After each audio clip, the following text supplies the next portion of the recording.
Here's one called Change, written and narrated by Chris Sharon. It all started around the Thanksgiving table at my parents' house in 2021. The big plan was to propose to Sally when it was my turn to tell everyone why I was thankful. It marked our 4th year together during the holidays, listening to Uncle Joe tell everyone he was saved from a horrible end when Aunt June left him for the Quickie-Mart attendant. And Mom shared how blessed she was to be around for another season after having that hairy mole removed, even though she's in perfect health. It was tradition to let the ladies go first, and my brother would make the same lame joke each year directed at me. "Ladies first, looks like you're up, Walter." He'd then awkwardly cackle alone for 10 whole seconds before we took turns around the table. My older sister, Kathleen, kicked things off by talking about her newest addition to the family. It's not what you think. She's obsessed with cats even though her husband Phil is allergic. The poor guy sits around all day sneezing and rubbing his eyes, and Kathleen keeps bringing home more kittens. I stopped going to her house because you can imagine the chaos and the mix of odors floating around. The place always smelled like gingerbread and urine every November and December. Each year she insists on dressing the felines up on special days. They all had tiny skeleton shirts for Halloween, and for Christmas, they'll be sporting ugly sweaters that Kathleen happened to bring on Thanksgiving to pass around for everyone to examine. Dad finally cut off my sister about 10 minutes into the fashion show to ask Sally to speak. My girlfriend stood up to address the audience as I fiddled with the engagement ring inside my pocket. Sally took a deep breath and said, "I've grown to adore all of you, except for Walter." The crowd laughed, and she continued, "Yeah, right, a joke. Except I'm not joking. I mean, it would be great if I was. I wish I were kidding around, but I'm not. You see, I was most in love with Walt the first month we were together. It's been downhill ever since. I've tried to work up enough courage to leave him the last 2 years because I convinced myself things would get better the first 2 years we were together. After drinking too much spiked eggnog this evening, the courage finally surfaced. Now is as good a time as any to break the news." Trying my best to convince Sally that it was not the best time or place for this discussion was hopeless. She had something to say, and it all had to come out, so she went on. "You, Walter, are a terrible person. It didn't take long to figure out you only care about yourself." Sally slammed her drink and had more to say. "I can't even count the number of times you stood me up so you could play your silly online gaming stuff with your buddies you've never met. You embarrass me when we eat out because you upset the server on purpose every time so that you can justify not tipping. Your sister's house smells like a dead animal, but she is still your sister. It wouldn't kill you to visit her once a year. And your brother, well, I can't blame you for not going to see him. He's also a jerk. Remember the Black Friday sale 2 years ago, Walter? I do. I'll never forget it. You ended up in a fist fight with that poor old woman over a Nintendo she wanted for her grandson. I spoke up and said, 'All right, let me stop you there. It was a PlayStation and—'" Sally cut me off and continued to throw verbal punches.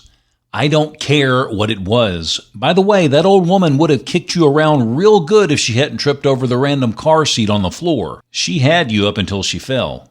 Having to work with you every day right next to your cubicle is excruciating. You never bring the donuts when it's your turn, and you're always so mean to Stuart around the corner. Is it because he has thick glasses? Are you still in the 6th grade? I'm simply amazed at how much of my life I have wasted on you. Shame on me." Sally's phone beeped. She looked at it and touched the screen as she struggled to push her chair under the table. "My Uber's here. Look, I guess I'm thankful it's over now, Walt." On her way out, she says, "You aren't very good looking, you know. You think you are, but you're a little chunky." Sally paused to throw up on the potted fiddle leaf fig tree and yelled, "See you at work on Monday." Immediately, Uncle Joe asked Kathleen to pass the sweet potatoes as Dad said, "She's right, you know. You aren't very nice, Walt." I found myself alone on the deck after dinner in the cold. Phil joined me after a few minutes. It was a surprise because we'd never exchanged more than a couple of words once a year at Thanksgiving. "You are an asshole, Walt." Thanks, Phil. I appreciate the positive reinforcement. I didn't step outside to sugarcoat things. I'm here to give you a little honesty. Right, Phil, because there is absolutely a shortage of honesty this evening, I said sarcastically. I know you make fun of me, Walter. I've overheard your remarks about your sister and her cat obsession. You think I'm crazy for putting up with her. The truth is, I deal with it because I love her. The idea is to give more in a relationship than we take. I'm always my happiest whenever Kathleen is happy. She can bring 10 more cats home as long as it fills her with joy. I didn't always think that way, but once I figured it out, my whole life fell into place. It's like the central theme in all those corny holiday movies. Keep Christmas in your heart all year long, or something like that. If you apply that principle to your life, you may discover happiness. You may or may not win the girl back, but you'll be a better person. I listened to Phil talk on and on about being kind and embracing the joy of giving. He sounded more and more like a Hallmark movie with each sentence. Then it dawned on me. He was explaining what I had to do to win over Sally. I looked at Phil and said, "You are a genius. I'll start doing nice things at work in front of Sally. Once she realizes I've changed, she'll be back in my arms in no time." No, Walter, that's not what I'm saying. But if your plan makes you pleasant at work, at least that's a start. It's not always easy to do the right thing. Sometimes at home, I'll take a bottle of rum into the bathroom and take a few shots to clear my head. "Why do you go to the bathroom?" I asked. "The bathroom downstairs is the only room in the house the cats aren't allowed. I can knock back a few without sneezing liquor out of my nose." We both laughed.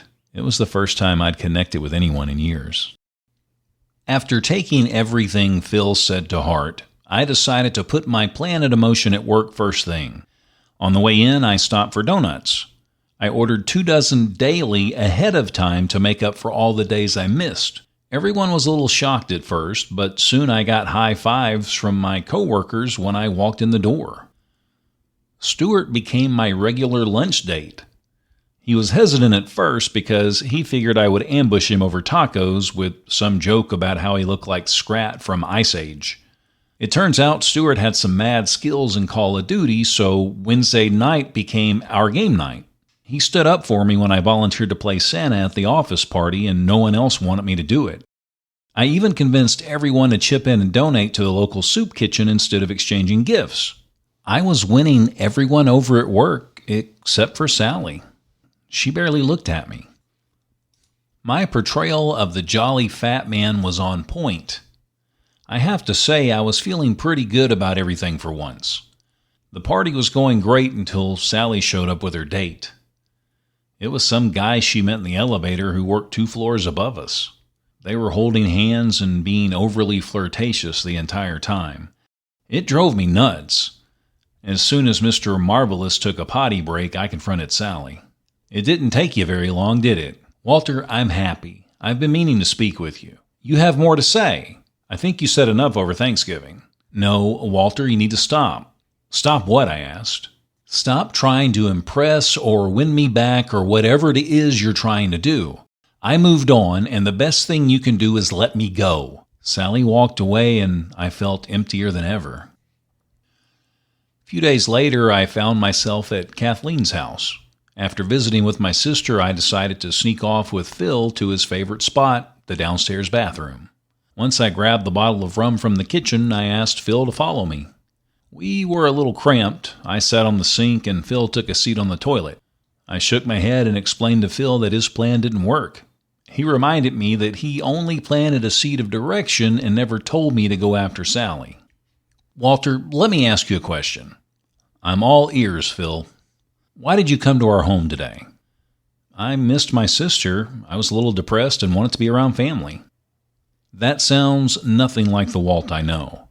"Walter, how did it make you feel doing all those nice things at work?" "Better than I've ever felt, I guess." "Then stop pretending to be the good guy at work to impress Sally. Be that man everywhere. We took a drink. Again, Phil's words stuck with me, so I decided to make a change. A real change. The first thing I did was return the engagement ring while I still had time to get a full refund. There was no better way to spend the cash than to make a few things right. I started by going to the last restaurant Sally and I visited before we broke up.